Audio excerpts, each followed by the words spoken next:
Today we are tackling a common check engine light issue, the P0442 code.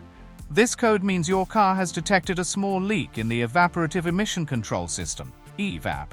Don't worry, it's usually an easy fix, and I'll walk you through the steps to diagnose and repair it yourself. Let's get started. Hello friends, welcome back to the channel where we make car care simple, fun and stress-free. What is the P0442 code? The P0442 code indicates that a small leak has been detected in the evaporative emission control system, EVAP, of a vehicle.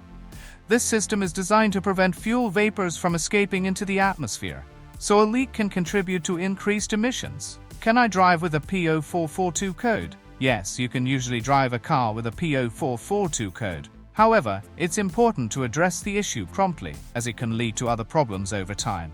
Common symptoms include check engine light, fuel odor, slightly reduced fuel economy, failed emissions test, rough or low idle. Common causes include loose or damaged gas cap, cracked EVAP hoses, faulty purge valve or vent valve, leaking charcoal canister.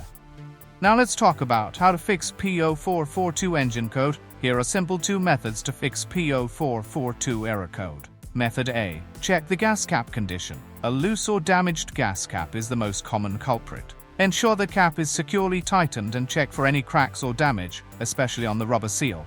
Clean with the WD-40 cleaner. WD-40 can be used to clean the gas cap and the area around the fuel tank to remove any debris that might be interfering with the seal. Method B. The canister purge valve. The canister purge valve is typically located within the engine bay, either attached to the engine or intake manifold.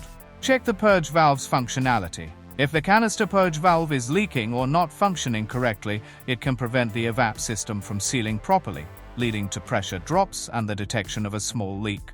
Replace with a new canister purge valve. If the test confirms a faulty valve, it can be replaced. The specific location and method of replacement will vary depending on the make and model of the vehicle.